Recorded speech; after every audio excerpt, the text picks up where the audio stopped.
Imam Asyadili punya Abil Abbas Al-Mursi. Abil Abbas Al-Mursi punya dua murid utama. Yang pertama orang yang ahli narasi, namanya Ibnu Athaillah As-Sakandari yang menulis Hikam. Yang kedua adalah Syekh Bushairi yang menulis Burda. Saya berziarah, ini makamnya Abil Abbas, ini makamnya Syekh Bushairi. Syekh Athaillah As-Sakandari makamnya berdekatan dengan Imam Jalaluddin As-Suyuti. Bapak Ibu sekalian, dalam Hikam dikatakan, la tashab, jangan sekali-kali berteman dengan orang man la yunhiduka, orang yang tidak mampu membangkitkanmu kepada Allah Subhanahu wa taala, haluhu, gerakannya, perilakunya, dan tidak mengingatkanmu pada Allah, ucapannya. Coba kalau kita lihat Aba Ruhiyat, Kiai Ilyas di sini, Hadratul Walid Kiai Akun di sini. Dari senyumannya dia membuat tergetar betapa Islam itu damainya minta ampun. Tidak ada caci, tidak ada maki, tidak ada bully. Beda kalau di Jakarta. Saya tinggal di daerah Tebet di Jakarta. Ada satu masjid dekat kediaman saya yang tiap hari kerjanya cuma caci maki di masjid. Mending kalau dalilnya benar, kadang-kadang salah semua. Dia bilang, bapak-bapak, ibu-ibu, corona ini azab dari Allah kepada rejim Jokowi. Kita harus mulai bangkit tahajud. Yuk mulai besok kita tahajud siang malam.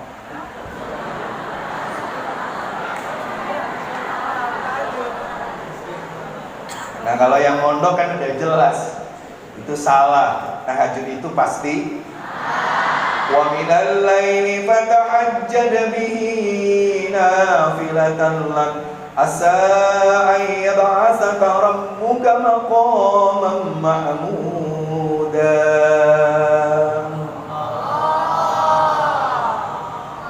Ada lagi orang yang menjadi mubalighah, teriak-teriak, Bapak Ibu, ayo kita rajin-rajin majelis taklim, karena Rasulullah bersabda, talabul ilmi faridatun ala kulli syai'in qadir.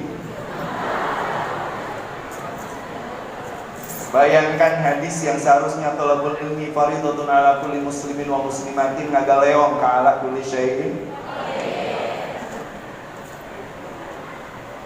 Maka ulama-ulama yang terus bergerak, Aba Ruhiyat mempertahankan Indonesia ini walau harus dipenjara. Kiai Ilyas Ruhiyat menghapus keraguan orang terhadap ajengan Sunda yang katanya tidak memimpin. Beliau naik ke level nasional, menjadi tokoh yang ditakuti, bukan hanya dengan ucapan dehemna. Kiai Ilyas Ruhiyat membuat Soeharto ketakutan.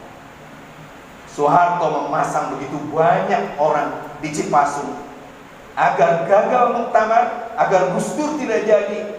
Tetapi wajah santun Kiai Ilyas Ruhiyat membuat beberapa jenderal di pinggir Soeharto ketika udah pensiun dan Soeharto sudah jatuh curhat. Dia bilang, Kang Maman, saya nggak bisa nurut Pak Harto. Ya saya iyalah udah turun kok. Saya takut dengan senyumnya Kiai Ilyas Ruhiyat. Padahal kami disuruh mengkarantina beberapa kiai, beberapa PAC, memblokade beberapa, tetapi Cipasung dengan aura kelemah lembutan membuat kami tidak berdaya.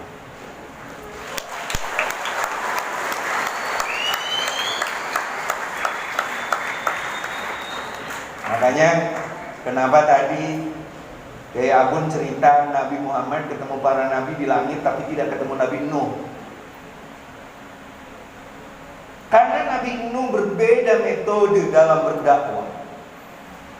Rasulullah dilemparin oleh orang Taif, lalu tiba-tiba malaikat yang jaga gunung, jaga laut datang menghampiri.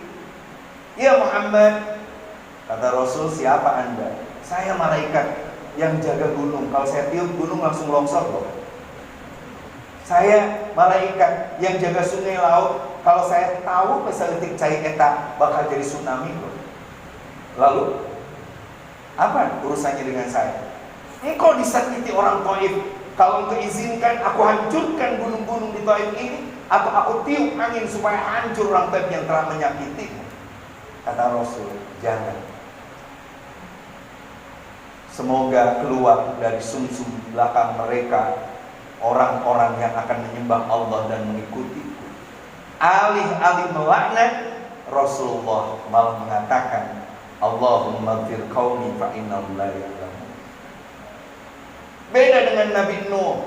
Nabi Nuh langsung matur kepada Allah, Rabbi inni da'utu qaumi lailan wa nahara wa lam yajid du'ai illa firara.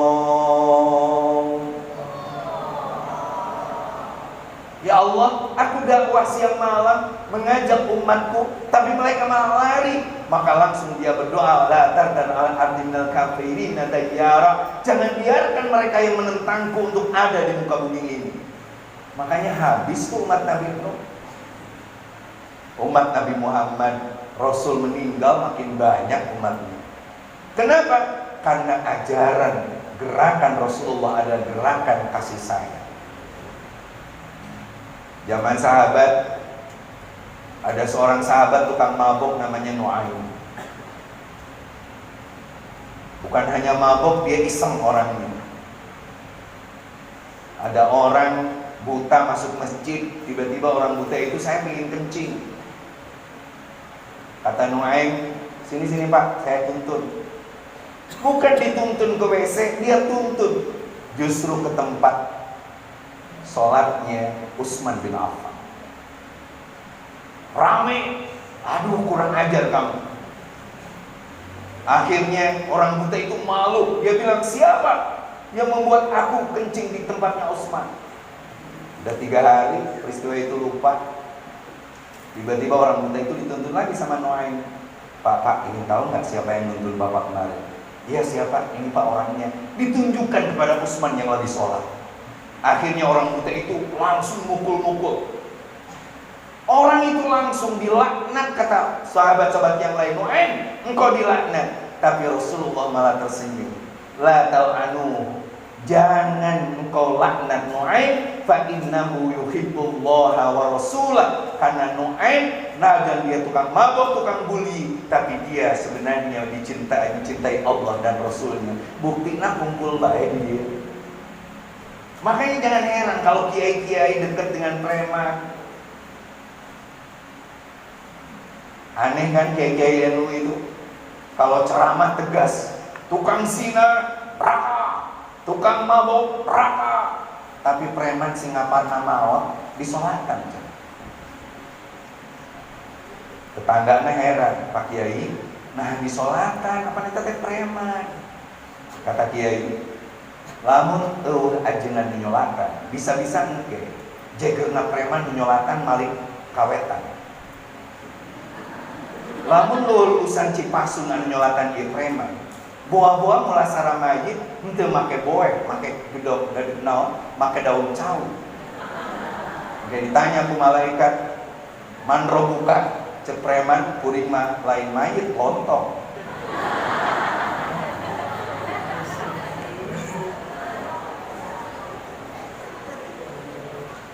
Udah gitu, habis disolatin, dimandiin, disolatin, kiai itu masih juga isyhad. Bapak-bapak, orang saksiannya, ya mayitnya mayit saya. Ada yang jawab, cerita tangannya saya belah mana, tukang mabuk, tukang karok, tukang nyingsatkeun. Bapak-bapak, sekali deh, orang saksian, ya mayit saya. Tengah jarawa. Akhirnya kiai udah dibenduk, sok tengah jawab didoakeun nyusul ieu preman. Langsung, bapak-bapak, urang saksian ieu mayit saya. Cek tatanggina naros ajengan punten, saya belah mana heuh saya paehan juga.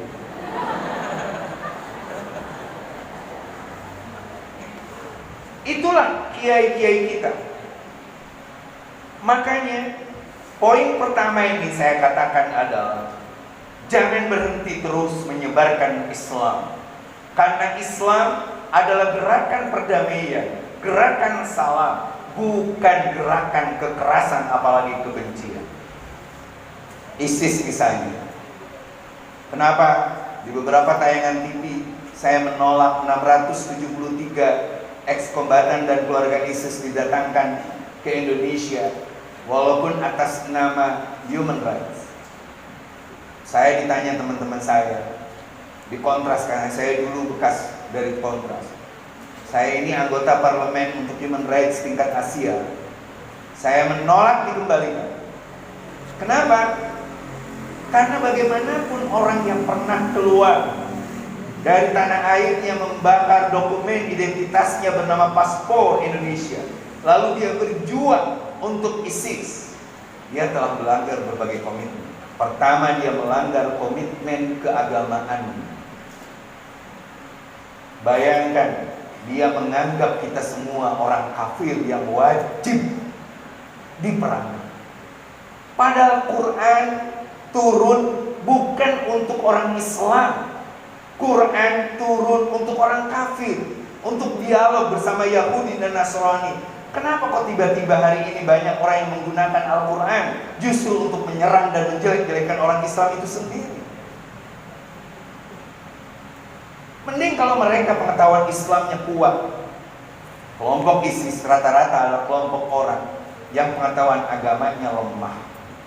Istilah saya, radikalisme yang mengarah terorisme berawal dari puritanisme, yaitu orang-orang yang hanya percaya satu ayat tapi tidak pernah belajar ayat-ayat yang lain.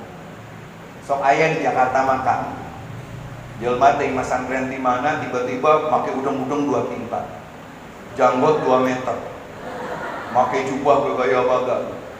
Kamu ngaliwat 5 orang teh ngadadak bersih we, teu kudu disapuan. Apakah itu jelek? Enggak, bagus, silakan saja. Saya itu orang yang seneng kok. Saya senang perempuan pakai jilbab biasa, pakai cadar biasa. Yang penting mindset perempuan yang harus seperti istri-istri kiai di Sunda. Tidak pernah mungkin Abah Ruhiyat melahirkan 27 putra-putra hebat kecuali ibunya ini itu, istrinya itu adalah orang-orang hebat. Ibunya Kiai Said Akil Siraj. Itu kalau Kiai Akil pulang ngaji, pulang ceramah, dia selalu menyiapkan air hangat untuk suaminya, mau dipakai atau tidak. Bayangkan, ibunya Gus Dur ketika mengandung anaknya tidak pernah mencuci beras, ngisikan kurang tasik, kecuali beliau membaca satu bisikan itu sholawat. Maka lahirlah orang-orang hebat. Bapak Ibu, ISIS tidak. ISIS melanggar aturan-aturan itu. Kenapa? Karena ayatnya cuma satu. Kama mana eta Ustaz Kajajaden teh Pak? Dakwah kama mana? Yang di langit di bumi teh milik Allah, teu perlu aya negara, teu perlu bayar pajak, teu perlu mayar. Lillahi ma fis samawati wa fil ardh. Semua yang di langit di bumi itu milik Allah. Lagi beres ceramah sok ngaliwat warung, ujuk nyokot aku wae di warung teh. Leguk we di leuweung. Ditendeur we teu bayar. Ketika tukang warung naros punten Ustaz, eta akuana kada dibayar. Nang saha eta akua? Yang sim kuring, pan kuring nu dagang nage, berarti makan kurang ngaji. Pan aya dina Qur'an, lillahi ma fis samawati wa ma fil ardh. Semua yang di langit di bumi itu milik Allah. Untung tukang warung nate alumni di Cipasu. Seuri we digitukeun teh. Ustazna rada jauh, si Aqua langsung dipageulhan baledokeun ka hulu eta ustaz. Cuy, petak. Balik deui Ustaz Kajajaden. Nah, teu maledog kuring teh ikhlas Aqua Allah dicokot. Ikhlas Ustaz bawa we jeung warung-warungna dan Allah. Tapi nah kuring beuti baledog. Saha nu maledog, pan eueun maledog. Loh, kan eueuh sasagi dia kecuali kita berdua. Cek eta tukang warung baca atau Quran teh lain saayat loba. Santri Cipasung langsung baca ayat wa ma ramaita idh ramaita walakinnallaha rama. Yang tepati-pati anjeun maledog kecuali maledog teh Gusti Allah. Senjata makan dusta.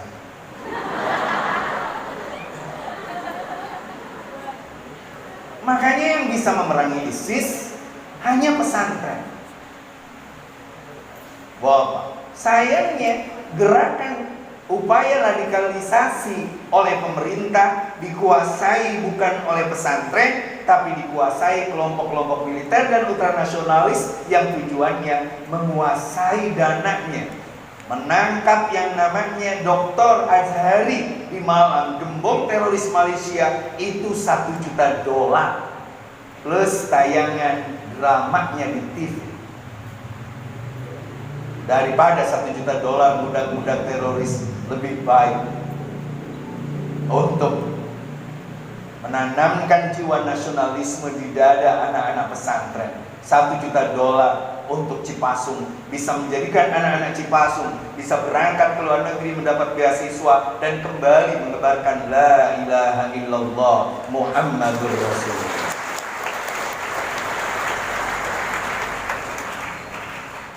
Poin pertama saya, Isra menyuruh kita untuk terus bergerak. Sebagai muslim, kita teriak kemana-mana, ana muslimun. Saya adalah orang Islam yang akan terus menyebarkan perdamaian.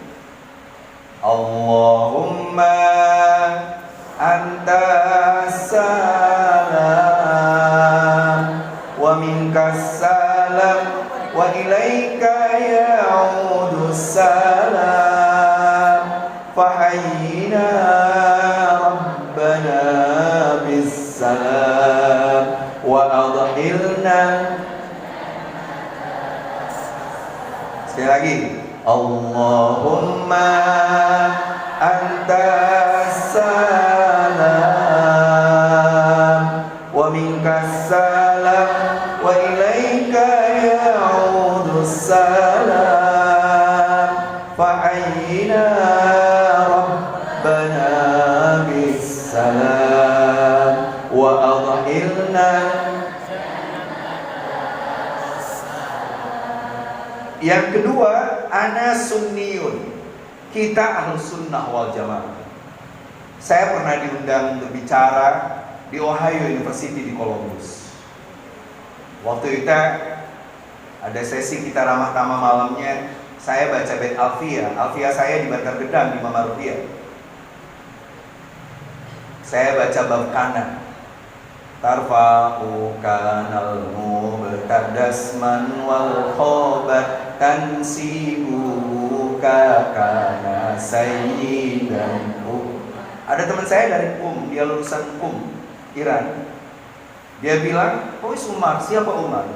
La rijala illa Ali." Tidak ada pemimpin kecuali Ali. Saya bilang, "Ana sunni." Saya ahlu sunnah wal jamaah. Saya mencintai Ali seperti saya mencintai Abu Bakar, Umar, Utsman dan seluruh sahabat. Bagi saya, kullu ashabi Rasulillah udul. Semua sahabat Rasulullah adalah contoh-contoh yang ada. Kalau Anda nggak suka dengan bait itu, saya ganti redaksinya tapi tidak kehilangan substansinya. Tarfa'u kanal mubtadasman wal khabar. Diganti kita. Tarfa'u kanal mubtadasman wa yali tansibuhu kana sayyidan ali. Itu aja kok repot. Mereka nggak suka Umar, saya lagi senang-senangnya Umar. Bayangkan Umar itu orang yang paling benci Rasulullah, tapi masuk Islam dengan Quran surat Toha yang dibaca Fatimah adiknya. Toha ma anzalna 'alaikal Qur'ana litasqa illa tazkiratan liman yakhsha tanzilan mimman khalaqal arda was samawati al-'ula. Masuk Islam karena Toha, datang ke Rasulullah, dia bilang, "Ya Rasul, kenapa kita harus sembunyi-sembunyi? membenarkan kebaikan kebenaran. Kata Rasul, ya Umar, kebenaran memang harus ditegakkan, tapi dengan cara yang benar. Makanya Ibnu Taimiyah membagi kebenaran itu dua. Ada hak al-mawjud, ada hak al-maksud. 1 tambah 1 ditanyakan kepada siapapun pasti 2. Itu al-haq al-mawjud. Ulama, preman, ahli sholat, tukang lacur, 1 tambah 1 pasti itu. Tapi ada al-haq al-mawjud, al-haq al-maksud. Ini yang membedakan kenapa Kiai Zainal Mustafa berbeda dengan Kiai Khatibus Syekh Mbah Hasyim Asy'ari soal Jepang. Saya diceritakan paman-paman saya, uwa-uwa saya, bahwa Kiai Zainal Mustafa itu menolak Jepang, lalu ditembakin dan lain sebagainya, digusur dari Sukaideng ini sampai ke sini. Arah keluar ini ada Badak Pae, masih hidup juga, dibawa ke Ancol, masih hidup juga, baru bilang Kerepes tahun 72 dibangkitkan. Beliau sudah meninggal, penuh dengan batu matanya dan lain sebagainya. Lalu orang berkata, yang memperjuangkan kebenaran itu Kiai Zainal Mustafa, sedangkan Mbah Hasyim menerima kompromi dengan Jepang. Beliau masuk di peta, beliau menerima Kementerian Agama yang dipegang akhirnya oleh beliau. Tetapi sejarah membuktikan bahwa dua-duanya adalah spirit bagi kita. Yang satu berjuang, yang satu berstrategi. Mbah Hasyim melahirkan TNI hari ini. Mbah Hasyim melahirkan Kementerian Agama, perguruan tinggi agama, sistem haji dan sebagainya. Mbah Hasyim meletakkan fondasi kenegaraan ini. Mau tidak mau harus belajar dulu dari Jepang. Itu yang berbeda misalnya Hallaj. Bahwa apa? Dengan ulama-ulama lain dalam Ahlussunnah wal Jamaah atau Imam Hussein. Saya berziarah di makam Imam Hussein di Mesir, di Kairo, persis di pinggir Al-Azhar University. Saya nangis bagaimana Hussein dibunuh secara mengerikan dan lain sebagainya. Tapi saya berpikir, kenapa ulama-ulama Ahlus Sunnah membuat tradisi Asyura berbeda dengan Asyuranya orang-orang Syiah? Karena Ahlus Sunnah berprinsip kehidupan harus berlanjut, hentikan dendam dan caci maki, karena hidup ini harus terus berjalan. Bapak-bapak Ibu, ini ya yang disebut oleh saya prinsip Ahlus Sunnah wal Jamaah. Ciri Ahlus Sunnah wal Jamaah pertama adalah tidak lelah untuk belajar. Makanya kenapa Isra Mi'raj setiap tahun diperingati, supaya kita terus belajar tentang Isra Mi'raj. Kita bicara masjid ke masjid, kita bicara tentang peradaban dan lain sebagainya, kita bicara tentang banyak hal. Kalau santri tidak mau belajar, bahaya. Muncullah kelompok-kelompok Khawarij, kelompok radikal yang hanya 1-2 ayat asa aing pang Islam. Dia mencaci, menghina orang lain. Subhanallah, bahwa Pak, kita orang NU akhirnya jadi korban. Tahlil bid'ah, ziarah kubur bid'ah, minta air ke kiai bid'ah. Saya barusan minta air ke ayah saya tercinta, guru kita tercinta Kiai Abud. Apa minta air? Kenapa? Bahwa Pak, pulang dari Mesir saya kecapean, bahwa Pak akhirnya harus istirahat bed rest lama. Akhirnya saya minta air itu ke kiai-kiai, dan Allah memberikan kesembuhan. Dihujat kayak begitu, tiba-tiba Profesor Dr. Masaru Emoto, seorang ilmuwan Jepang, memberikan penelitiannya bahwa air yang ditiupkan dengan doa, dengan ucapan manis, I love you, I miss you, ternyata air itu mengandung molekul berbentuk mutiara. Tapi lamun cai dicarekan wae. Misalnya ada seorang istri yang marah-marah ke suaminya, tapi ditanya cai diterima. Aing mah teu kabeneran boga salah di ustad. Bae berkat deui, berkat deui. Akhirnya diteliti, molekul air itu berbentuk evil, setan. Nauzubillah min. Maka terus kita belajar dari kitab-kitab kuning ini, sehingga semua yang kita pelajari hari ini betul-betul bisa menemukannya. Islam kuat karena dua hal. Pertama, bil hujjah karena argumen, dan itu dengan kitab. Kedua, bil jumlah karena jumlah umat Islam yang mayoritas. Saya bahagia sekarang Bapak. Pasca Pilpres saya datang ke Kanada dan ke Amerika. Penjara-penjara kelas 1 di Amerika, terutama Amerika Latin, diisi orang-orang Muslim. Saya datang ke Australia. Ada beberapa gereja yang tidak laku dan Muslim bertambah banyak. Saya sebenarnya tanggal 23 harus berangkat ke Belanda, di Amsterdam. Di Amsterdam itu ada satu gereja bekas masjid. Umat Islam ini kuat karena yang pegang adalah para ulama. Maka kita bersyukur punya kiai, belajar di pesantren. Alhamdulillah.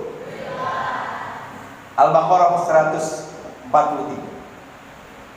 Wa kadzalika ja'alnakum ummatan wasatan litakunu syuhada'a 'alan nas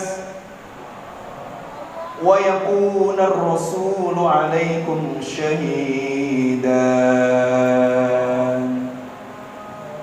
Karena hari ini kita kumpul, kita menjadi ummatan wasata, moderat, tidak ekstrim kanan, tidak ekstrim kiri.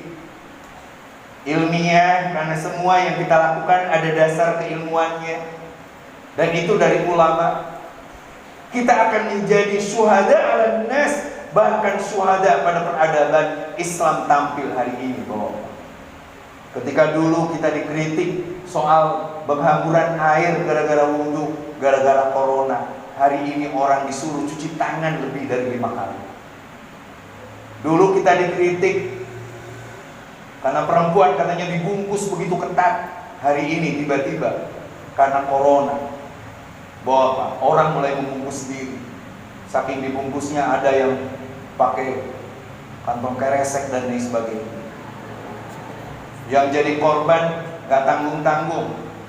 Bapak, Wakil Presiden Iran kena, Menteri Kesehatan Perancis kena, istri Perdana Menteri Kanada kena, putrinya Donald Trump, Ivanka kena, Menteri Perhubungan Indonesia Budi Karya Sumadi kena. Wow. Lalu kita dilarang mengadakan tabligh akbar.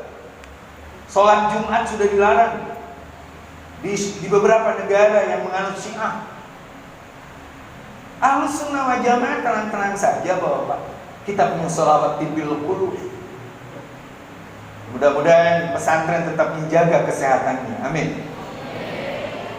Bapak Ibu, bahkan ayat ini dijelaskan oleh beberapa ulama dengan hadis Bukhari, hadis ke-5573 bahwa Nabi Nuh di padang mahsyar ditanya oleh Allah, ya Nuh, hal balagta risalati, apakah engkau telah sampaikan risalahku? Kata Nuh. Nah, ketika ditanya umatnya, apakah Nabi Nuh pernah menyampaikan risalah? Umat Nabi Nuh angkat tangan, tidak pernah ya Allah.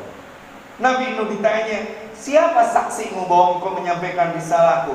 Nabi Nuh dengan percaya diri mengatakan, ummatul Muhammad. Aku menyampaikan risalah, saksinya adalah umat Muhammad. Tuh tinggali santri Cipasung, Gusti Allah pasti apalin Nabi Kuring, Nuh, anak Kuring, Kanan, istri Kuring Minyaledor, dan lain sebagainya. Ditanyalah, betul. Kita menjadi saksi bagi para nabi itu. Dari mana kita tahu para nabi? Laulal ulama ma'arafnal anbiya, laulal murabbi ma'arafna rabbi.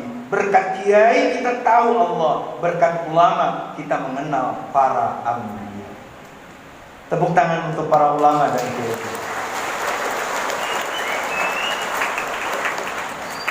Makanya saya tidak ingin nanti santri-santri Cipasung, saya doakan mudah-mudahan nanti jadi orang-orang hebat. Pokoknya sekali lagi seperti awal ceramah saya, berkah pesantren itu.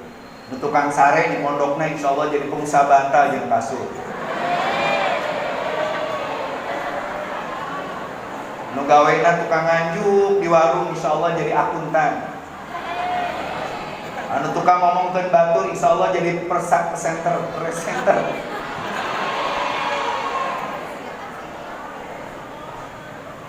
Saya itu kadang kadang-kadang sedih kalau ngisi di TV. Bayangkan saja kenapa? Karena direktur program acara-acara TV, baik TV One, Metro TV, apalagi Trans, itu rata-rata kelompok-kelompok Wahabi, Bapak. Saya ingin ketemu aja orang NU sulitnya minta ampun. Udah gitu Kiai NU kalau ditawari ke TV nggak disiplin, nggak mau dirapihin, sakarep dewek.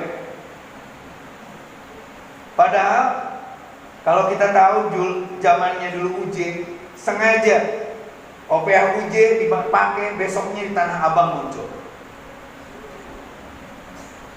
kelompok hijrah. Saya punya sahabat dari kelompok hijrah namanya Ari Untung. Kelompok hijrah itu sengaja dimunculin untuk lalu desain, mode, fashion, lalu traveling dan lain sebagainya dikuasai. Artinya santri Cipasung harus berani juga masuk menjadi desainer, menjadi programmer TV, menguasai media sosial. Biaya media sosial kelompok Wahabi untuk menguasai medsos itu jauh melebihi dana pendidikan yang ada di Pendi sekitar 40 triliun, Bo. Makanya mereka muncul Gus Nur yang gak jelas. Wow. Tetapi sekali lagi, kalau ada seorang santri anu di pondok nebelek bodoh, lamun dites jurumnya pura-pura nyari betul, tetap kalau pulang minta doa ke kiai. Kalau lebaran setahun sekali paling tidak datang ke kiai. Kenapa? Karena justru Islam ini menyebar bukan oleh santri yang jadi kiai saja. Kadang-kadang nuti jadi kiai yang lebih hebat. Saya punya santri, Pak. Pangkedul nek jelma. Di titah ngaji bulak balik salah wae. Ulah ika bulak. Wah, Pak. Subhanallah. Akhirnya dia jadi ABK kapal. Lebaran dia datang ke rumah saya. Kang Maman, alhamdulillah, ayeuna jadi awak kapal. Hebat dong, hebat lah. Kuring yo, santri AA, enggak amaman. Siji waktu kita mau Jumatan nggak boleh. Akhirnya yang punya kapal itu saya gebrak meja. Kudu Jumatan, itu kewajiban. Lalu mau, alhamdulillah. Mana Jumatan? Henteu. Kan lumayan, Pak. Coba kalau ada santri, dia jadi menteri, dia jadi jenderal, mungkin dia mah sholat berjamaah antara, tapi jadi tentara. Tapi dia jadi pengusaha dan lain sebagainya. Siapapun yang pernah di pondok asal dapat berkah ulama, insya Allah manfaat dunia akhir. Amin. Bapak Ibu sekalian. Nah, Ahlus Sunnah wal Jamaah itu terus belajar. Dan belajarnya itu bukan hanya teks tapi konteks. Apa yang disebut dengan aqwalul ulama. Inilah yang melahirkan Nahdlatul Ulama. Saya mau cerita aqwalul ulama, Bapak. Mbah Muhaimin Gunardo, guru mursyid Thariqah Sabiliyah saya, datang ke Al-Mizan. Dia cerita tentang Kiai Khalil Bangkalan. Mbah Khalil. Suatu saat Mbah Khalil lagi hujan besar banget pagi-pagi. Ada yang ketuk-ketuk pintu. Dibuka, ternyata ada perempuan muda yang sedang bawa anak. Dan anak itu nangis. Tiba-tiba Mbah Khalil bilang, betul, aja melutuk. Keluar, jangan masuk. Si perempuan itu mundur. Tak lama kemudian ketuk-ketuk pintu lagi. Ternyata perempuan tadi itu. Dibuka lagi, diusir lagi. Ditutup lagi ketiga kali, ketuk-ketuk pintu lagi. Dalam keadaan perempuan muda dengan bayinya nangis itu kehujanan. Mbah Khalil menawarkan anduk yang berasal dari kain ihram beliau. Dia ambil bayi itu, dia ciumi, dan perempuan muda itu dimasukkan ke ibunya ini. Anakku sekalian, ingin tahu siapakah itu? Perempuan muda itu adalah istrinya Wahid Hashim, istrinya Mbah Hashim Asy'ari, mohon maaf. Dan yang dibawa bayi itu adalah Wahid Hashim, ayahnya Gus Dur. Mbah Khalil ingin mengatakan bahwa bayi ini akan menjadi anak yang mendapatkan rahmat Allah seperti dia kebasahin hujan dari Allah. Betul saja. Wahid Hashim menguasai 17 bahasa asing, menjadi anggota Badan Persiapan Kemerdekaan Republik Indonesia, menjadi menteri 3 kali, 1 menteri agama, 1 menteri urusan haji, 1 menteri urusan penghubung ulama dan umat. Tapi Khalil ini mengatakan anak ini akan meninggal dunia di usia sangat muda, di kisaran 30 tahun. Wahid Hashim meninggal dunia di usia 38 tahun ketika hujan muncul di wilayah Cinindi, Cimahi, Bandung. Tapi paling tidak, tabaruk seorang istri Hadratus Syekh kepada gurunya itu yang menarik. Mbah Khalil, saya dapat cerita dari Mbah Muhaimin juga, bahwa Mbah Khalil itu kalau ngajar, Pak, itu pakai kuda. Dia keliling, suaranya itu bisa kedengaran oleh yang jauh, tidak kedengaran oleh yang dekat, tapi tukang maksiat. Jika enak Kiai Khalil kalau ngajar di Cipasung tidak ada yang kurang, Pak. Kenapa? Karena telinga kita dangdut semua. Suatu saat Mbah Khalil tidak ngajar 3 hari 3 malam dan membuat santri gelisah. Jadi santri baheula lamun kiai nanti ngajar teh sedih. Tinggal santri ayeuna. Lamun kiai naik mobil, alhamdulillah. Pereng bisa masih lila kiai angkat. Akhirnya santri berkumpul. Ini harus Kiai Hashim deh yang datang. Akhirnya Kiai Hashim sebagai senior datang, bayai santri-santri ingin jenengan ngulang. Sudah 3 hari. Kenapa toh? Ini Hashim, ibu Nyai ke air, cincinnya jatuh karena Bu Nyai sedih, maka saya ikut sedih. Oh iya, yaudah nanti sore saya mau ngajar. Sore ngajar, Mbah Khalil nyari, kok nggak ada Mbah Hashim? Kiai Hashim kemana? Beres maghrib, Kiai Hashim baru datang. Mbah Khalil nggak terlalu kerso, nggak terlalu senang. Dia bilang, Anda yang menyuruh saya ngajar, tapi Anda nggak ngaji. Itu teh biasanya seksi keamanan begitu.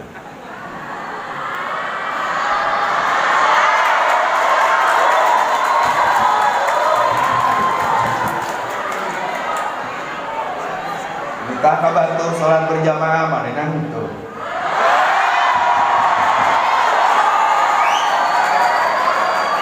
Minta kabatur ngaji mana itu. Kita kirim surat kanu geulis dicokot kumanehna. Sakitnya jiwaku.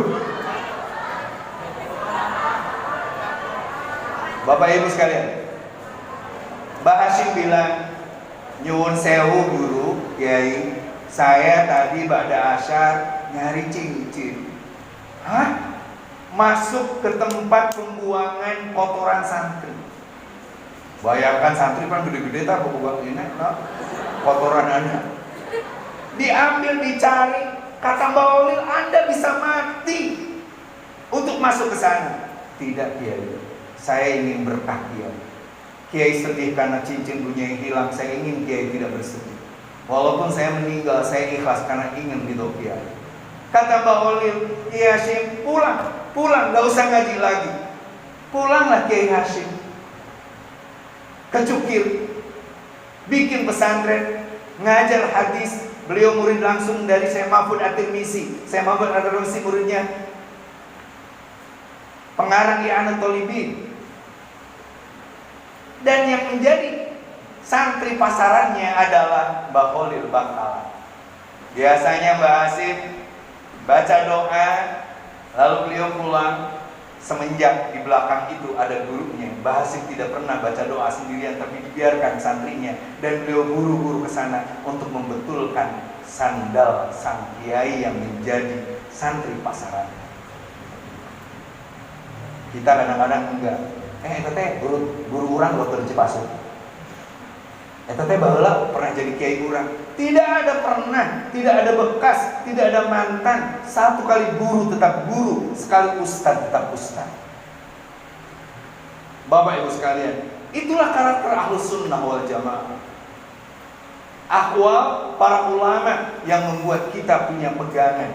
Makalah illa nahdlatul ana nahdiyun. Saya berharap semua terus menyebarkan NU dimanapun kita. Ibu saya ketua muslimat Kabupaten Sumedang dulu. Ayah saya pernah ketua Tanfid.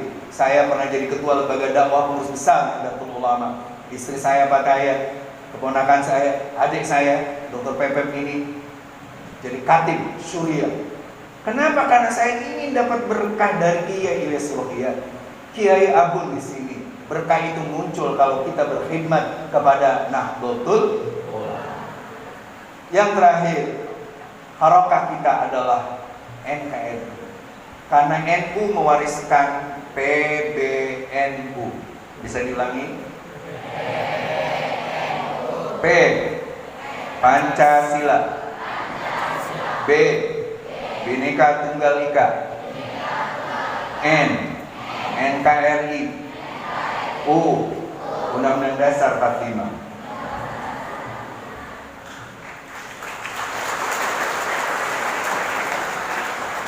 Makanya nahnu ashabul haq. Kita ini adalah pemilik kebenaran sejati yang mempertahankan NKRI. Kita menolak orang yang mengusung khilafah. Karena yang mengusung khilafah itu adalah orang yang ngomong kalimatul haq, urida bihal batil. HTI itu dilarang di 78 negara di dunia. Mereka dibiayai Inggris untuk ngacak-ngacak negara-negara di Timur Tengah, untuk mengaut-ngaut sistem. Kita tidak terpengaruh. Dan yang membuat NKRI jaya itu adalah Nahdlatul.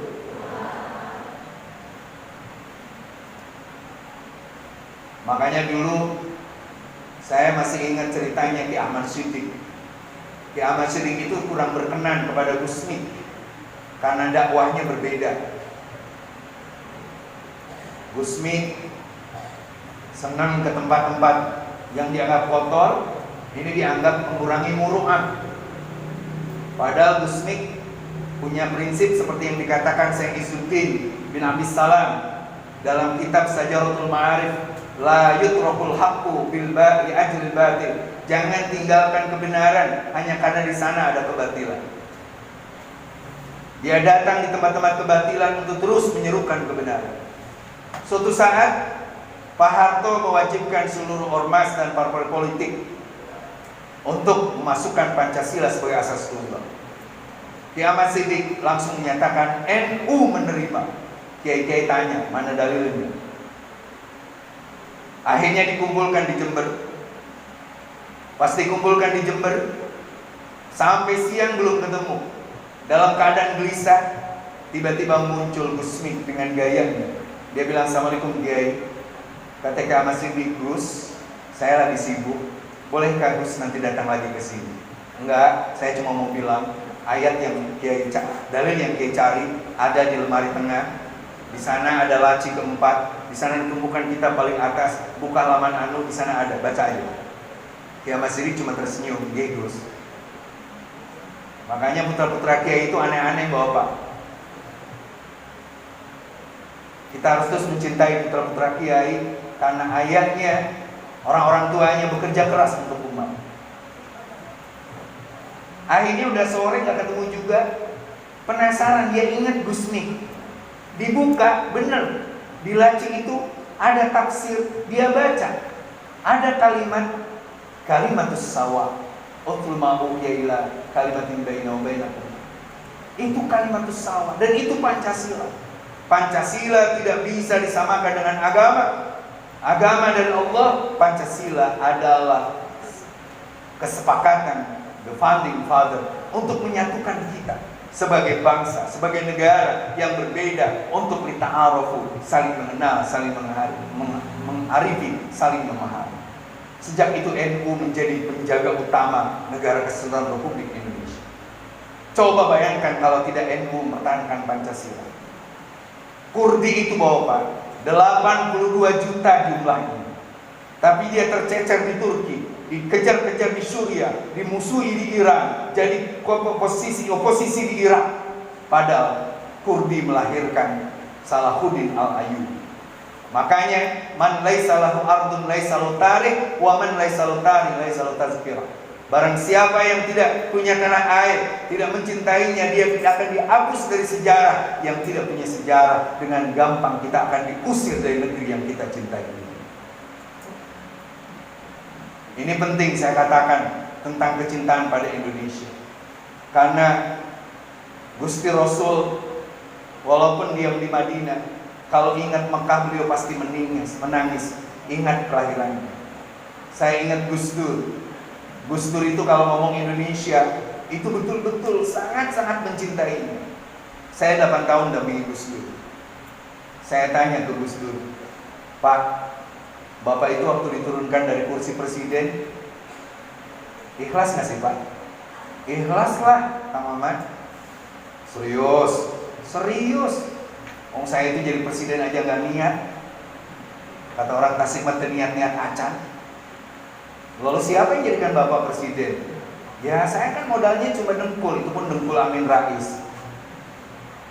Terus kenapa Bapak tidak mau diturunkan dari jabatan sampai keluar negeri? Kata Gus Dur, saya belum mau turun karena saya ingin meyakinkan dulu Indonesia tetap menyatu, jangan ada perpecahan. Itu persis yang dilakukan Soekarno dulu, tidak melawan Soeharto demi Indonesia. Kata Gus Dur baca ayat, karena Gus Dur itu hafal Quran Bapak. Saya pernah menyimak 10 juz bacaan Gus Dur dulu. Gus Dur baca ayat, Qulillahumma malikal mulki tu'til mulka man tasya wa tanzilul mulka mimman tasya wa tu'izzu man tasya wa tudhillu man tasya biyadikal khair. Saya bilang, lalu Gus Dur kenapa harus marah segala?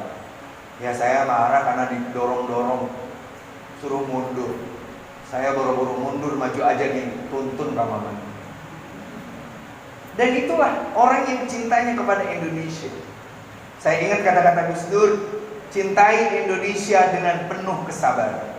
Maka kata kunci yang ingin saya tutup pada pengajian ini adalah, ayo kita bersabar mencintai Indonesia. Bersabar pula mempelajari Islam. Bersabar pula di pesantren. Kalian jangan berpikir, oke keluar pesantren naon. Saya dulu keluar pesantren nggak pernah berpikir jadi DPR, nggak pernah berpikir jadi sahabatnya presiden bernama Jokowi, nggak pernah berpikir bisa tampil di TV. Yang penting keluar pondok, titik. Akhirnya dapat istri santri. Bikin pesantren, didoain sama Kiai Abun, alhamdulillah berkah Cipasung, Al-Mizan berkembang. Bob. Saya dulu modal saya kepada istri saya itu cuma surat, secarik surat, pakai bahasa Arab, digulung-gulung, pakai amplop, asupkan karena hijab. Tulisannya anti awal matas butuh fi qalbi. Tidak nadur titaraf rofa qalbi. Engkau yang pertama tertanam di jiwa. Saat engkau memandangku bergetarlah jiwaku. Saminggu tengah jawab, padahal kesengadu awe awal itu alika mahabbatan minni. Tiba-tiba muncul kertas jawaban. Dia menjawab, hawaya ma'aruf bil yamani namusi ba'idun wa jismani bimakkata musam. Kekasihku, kita terpenjara dengan cita-cita suci kita mengenai ilmu Allah. Biarkan kita menjauh agar kita bersatu dalam cinta sejati. Kalau santri sekarang kan nulisnya panjang, di penjara cinta ini, dalam gelap gulita malam Jumat Kliwon. Ujung-ujungnya tiba-tiba ditulis, buah jeruk, buah delima, tulisan buruk jangan dihina. Saya ingin nanti ada yang menulis tentang Cipasung, menulis tentang guru-guru kalian, upload di medsos. Ada orang yang senang nge-vlog, apa aja di-vlogin, karena pesantren itu dari sisi manapun mereka bagikan. Yang penting sekali lagi sabar. Saya ingat bahwa Pak Mustafatul Quran saya itu di Kiai Abdullah Nafi bin Kiai Abdullah Salam di kajian di Pati. Fatihah saya itu 6 bulan lulus. Tapi karena kiainya sabar, saya pun sabar. Cobalah Ustaz nanti sabar. Sampai kemana ngaji najam? Al-Qur'an Ustaz. Baca. Ila fi Quraisyin ila fihim rihlatas shita'i was-sayfi. Ulah make pi, was-sayf. Balikan deh. Disentak aja terus. Ila fi Quraisyin ila fihim rihlatas shita'i was-sayfi. Ulah make pi, was-sayf. Capek kuring mah jadi ustaz maneh. Tara bayar SPP. Hari menang oleh-oleh tara mere. Ulangi. Ila fi Quraisyin ila fihim rihlatas shita'i was-sayf. Bibirnya dipegang. Udah gitu dimarahin, lak-lak dasar, geus wareg nyarekan anak, dilepasin, keluar lagi. Pii.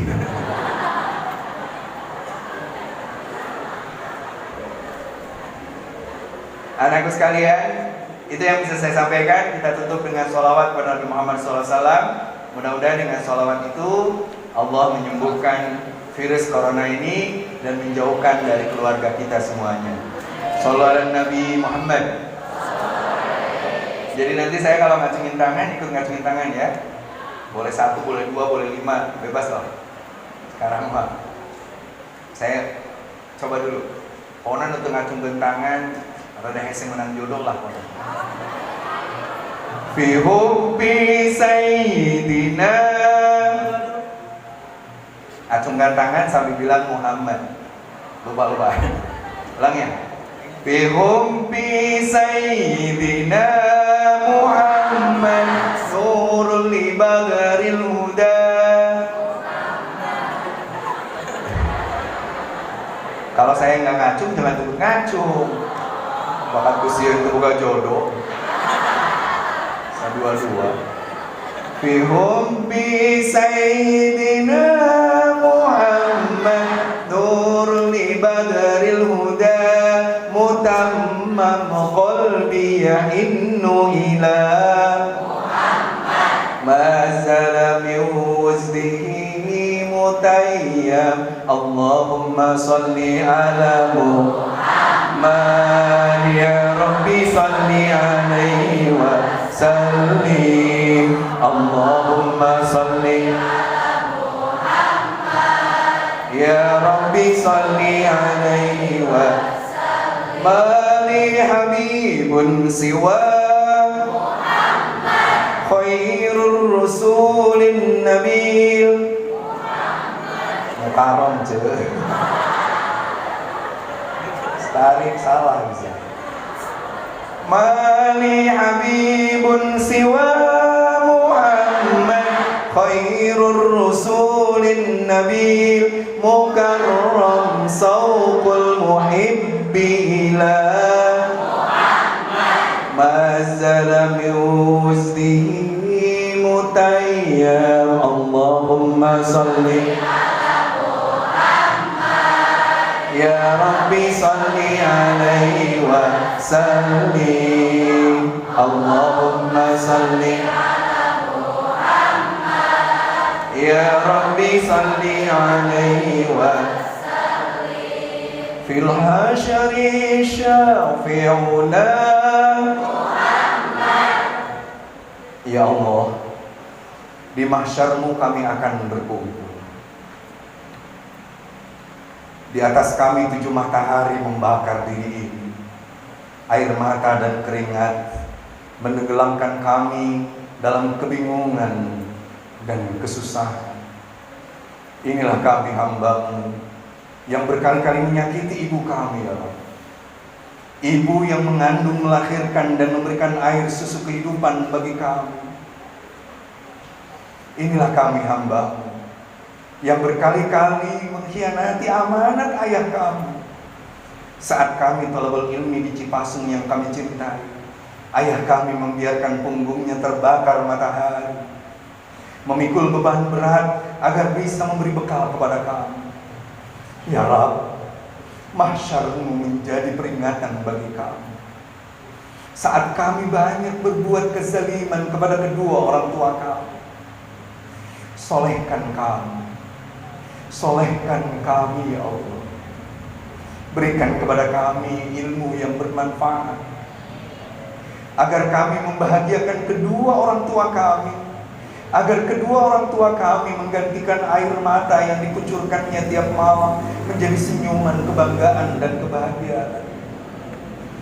Bila ada di tengah-tengah kami seseorang yang terus-menerus berani meninggalkan kewajiban-kewajiban di pesantren, meninggalkan pencarian ilmu ini, maka kami telah berkhianat kepada ibu kami, berkhianat kepada ayah kami, berkhianat kepada kiai guru-guru kami. Ya Allah, entah berapa kali kami melalaikan sholat, entah berapa kali kami melakukan maksiat, entah berapa kali kami menyakiti orang-orang yang kami cintai.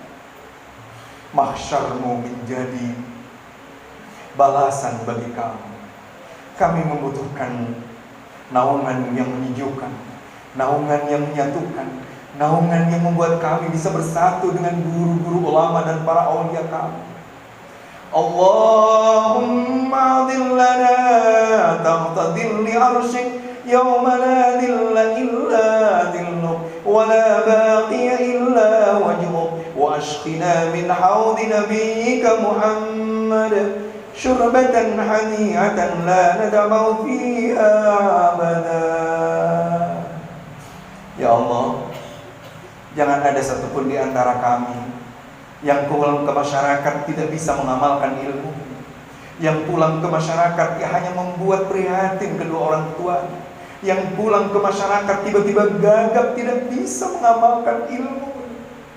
Kami tidak ingin menjadi sampah masyarakat yang tidak berguna. Kami tidak ingin menjadi orang-orang yang tersia-siakan. Ya Allah, apapun yang kami lakukan di tempat ini, berikan keridhaan dan keridhaan Rasul, keridhaan guru-guru kami dan orang tua kami. Berikan kami menjadi orang-orang yang bermanfaat di dunia dan di akhirat. Fil hasyri syafi'una Muhammad munzil khalaiki min jahannam. Fil hasyri syafi'una Muhammad munzil khalaiki min jahannam. Miladu sayyidina Muhammad ummul qura baladun mu'azzam. Allahumma salli ala Muhammad ya Rabbi salli alaihi wa sallim. Allahumma salli ala Muhammad ya Rabbi salli alaihi wa sallim. Barakatil Quran wa syafaatir Rasul. Al-Fatihah.